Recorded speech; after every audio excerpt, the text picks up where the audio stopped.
ये सवाल दिल्ली से है। मिस्टर चेतन ने ये क्वेरी जाननी चाहे है, वो इस समय लाइन पर मौजूद हैं। चेतन साहब, हम देख रहे थे आपने क्रेडिट कार्ड का मेंशन किया और क्रेडिट कार्ड 1998 टिल 2006 आपने यूज किया, लेकिन आपने कहा कि उस दौरान कुछ चार्जेस थे जो आपने उस समय नहीं दिए, कुछ इश्यूज थे। एग्जैक्टली वो क्या हुआ था उस समय, अगर आप कुछ शेयर कर सकते हैं, जिसकी वजह से ये इतना लिंगर ऑन हुआ केस अभी तक, ये मतलब आप रिजॉल्व नहीं किया आपने इसको, कुछ आप बता सकते हैं प्लीज, क्या हुआ था एग्जैक्टली? ये एक्चुअली चार्जेस मुझे स्टेटमेंट ना मिलने के कारण स्टार्ट हुए थे और मुझे स्टेटमेंट्स मिलनी बंद हो गई, तो मैंने जाके सिटी बैंक के बैंक वगैरह में भी जाके पता करना चाहा, लेकिन 2-3 महीने मुझे नहीं मिली। तो इन्होंने कुछ चार्जेस लगा के, लेट पेमेंट चार्जेस प्लस इनके कुछ और एजुकेशन सेस वगैरह करके इन्होंने काफी सारे चार्जेस बना दिए, जिसपे मैंने जाके बोला कि मेरे जो सारी डिटेल्स सही हैं, मेरे होम एड्रेस सही हैं, उसके बावजूद I am unable to get जो इनकी सारी letters and all the things. अच्छा सर, वो आपने कॉरेस्पॉन्डेंस वो आपने अभी हाल फिलहाल में भी चेक किया, मतलब लास्ट अब वो कितना अमाउंट हो चुका है, मतलब इतने सालों में वो तो बढ़कर कहाँ का कहाँ पहुंच चुका होगा? यस सर, वही मैंने एक्चुअली उसको चेक ना एक बार करना चाहा, तो अराउंड 45,000 के अराउंड वो मेरा अमाउंट आउटस्टैंडिंग था, जो कि इन्होंने 90 समथिंग बना दिया था। आपको बताते हैं रुंगटा साहब, आप इनको कैसे बताएंगे, मतलब इसको अगर आप यूज करें, आपको एक फैसिलिटी है तो बड़ा ही इसको आप डिसिप्लिन फॉर्मेट में करें, अदरवाइज मतलब अगर इस तरह से होगा तो ना केवल इस लेंडर के साथ, दूसरे लेंडर्स के साथ भी उसमें काफी प्रॉब्लम है। रुंगटा साहब, इसको किस तरह से एड्रेस करना चाहिए अब जब इतने साल इसमें बीत चुके हैं? तो चेतन जी, जब भी सिटी बैंक से इसके बारे में बातचीत की, आपके पास उसका प्रूफ है, पत्र व्यवहार है या ऐसा कोई प्रूफ है जो भी आपने कंटेंशंस रेज किए हैं, इसका कोई लिखित प्रमाण आपके पास है? सर, कुछ तो टेलीफोनिक हुए हैं कस्टमर केयर पे और कुछ के लिए मैंने मेल्स करी थी। एक मेल का मेरे पास रिप्लाई आया था, बट वो भी इस बात को अराउंड 2006 की बात है ये। तो उसके बाद आपने उसको छोड़ दिया, आपने सिर्फ पेमेंट नहीं किया और उसको छोड़ दिया, is that how it ended? हाँ जी बिल्कुल। तो अब चेतन जी, यही इशू हो जाती है कि हम इस चीज़ को छोड़ देते हैं ताकि कि मेरे को तो पैसा मैं नहीं दूंगा, लेट द बैंक डू, उनको जो करना है करने दीजिए। अब उसमें दिक्कत ये आएगी कि अगर अब आपको लोन चाहिए, जो मेरे ख्याल से शायद इसी वजह से ये इशू रेज अभी हो रही है, तो अब ये आपके क्रेडिट रिपोर्ट में ये क्लियरली डिफ़ॉल्ट दिखेगा।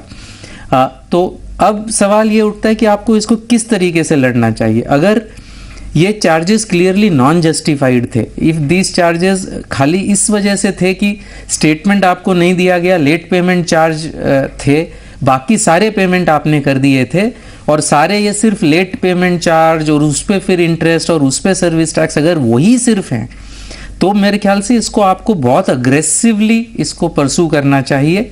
आप सिटी बैंक के नोडल ऑफिसर को लिखें, उसकी वेबसाइट पे जाएंगे तो नोडल ऑफिसर के डिटेल्स मिलेंगे। ये सारे फैक्ट्स लिखें कि ये जितनी भी अमाउंट आउटस्टैंडिंग है ये सिर्फ चार्जेस के वजह से है और ये चार्जेस नॉन जस्टिफाइड थे, जो कि मैं पहले भी आपसे बता चुका हूँ। और अगर ये आप 30 दिन में इसको सॉल्व नहीं करेंगे तो मुझे जबरन बैंकिंग ओम्बड्समैन के पास जाना पड़ेगा। ऐसे करके जब आप इसको रेज करेंगे तो हो सकता है, अगर फैक्ट्स सही हों तो सिटी बैंक इसको रिवर्स कर सकता है, या अगर नहीं भी करे तो आप बैंकिंग ओम्बड्समैन के पास जाइए। ऐसे कई केसेस में जहां आप ये प्रूव कर पाएंगे कि ये सिर्फ चार्जेस आउटस्टैंडिंग हैं और उसके ऊपर चार्जेस आउटस्टैंडिंग हैं, तो हो सकता है कि आपको बैंकिंग ओम्बड्समैन में रिलीफ मिल सकती है। और अगर बैंकिंग ओम्बड्समैन से रिलीफ मिलेगी तो आपका ये डिफ़ॉल्ट वाइप आउट हो जाएगा। उनको जो भी क्रेडिट रिपोर्ट है उसमें लिखना पड़ेगा कि ऐसा कोई आउटस्टैंडिंग था ही नहीं, वरना अब इस वक्त अगर आप कोई भी सेटलमेंट करेंगे तो ये दिखेगा कि आपने डिले किया था और अब उसको सेटल कर दिया है। एब्सोल्युटली, तो मतलब पूरा, और लोन मिलने में आपको दिक्कत रहेगी। ये जो पूरा इनका इतने साल रहे हैं, फ्रेश लोन मिलने में दिक्कत रहेगी। आपने बताया ये मतलब रिफ्लेक्ट करेगा एग्जैक्टली जो कुछ हुआ एंड अकॉर्डिंगली, मतलब अगर उस तरह से रहता है, अगर ये सेटल करते हैं तो फिर तो इनको आने वाले और भी काफी समय में मतलब पूरा प्रॉपर हम देखें बैंकिंग सिस्टम से लोन लेने में काफी मुश्किलें हो सकती हैं, क्योंकि ये क्योंकि बाकी लेंडर्स इसको इस रूप में भी देख सकते हैं कि इतने इयर्स तक इन्होंने इसको इग्नोर किया बिल्कुल। और फिर बाद में सेटल किया क्योंकि एक और लोन की रिक्वायरमेंट थी, मतलब वो काफी नेगेटिवली व्यू किया जा सकता है। बिल्कुल बिल्कुल नेगेटिवली व्यू किया जाएगा। तो इसीलिए अगर जस्टिफाइड है तो आप इसको फाइट करिए, नहीं अगर आपको लगता है कि इसमें आपकी भी गलती थी तो आप सिटी बैंक से बात करके इसको कोई फिगर पर सेटल करिए। लेकिन ये भूल जाइए कि मैं आज सेटल करूंगा और कल मुझे होम लोन मिलेगा। आपको 2-3 साल लग सकते हैं before you become eligible for another loan. लेकिन अगर आप इसको सेटल ही नहीं करते हैं तो आपकी ये घड़ी जो 2 या 3 साल की घड़ी है फिर से क्रेडिट एबल होने की, वो घड़ी शुरू ही नहीं होगी। तो दोनों तरीकों से किसी भी तरीके से इसको सॉल्व तो आपने करना ही है। राइट तो इसको बिल्कुल रिजॉल्व करने के लिए आगे बढ़ें और आप अपना स्टेटस भी एग्जैक्टली चेक कर लीजिए जो आगे भेजा गया है। इनफैक्ट सिविल में आप जो अपनी इंडिविजुअल रिपोर्ट भी जिस तरह से ले सकते हैं उसका प्रोसेस क्या है वो स्क्रीन पर आप देख सकते हैं इस समय। एक छोटे से ब्रेक के लिए रुक रहे हैं, बातचीत लोन मार्केट पर हो रही है, हम जल्दी लौट कर आते हैं।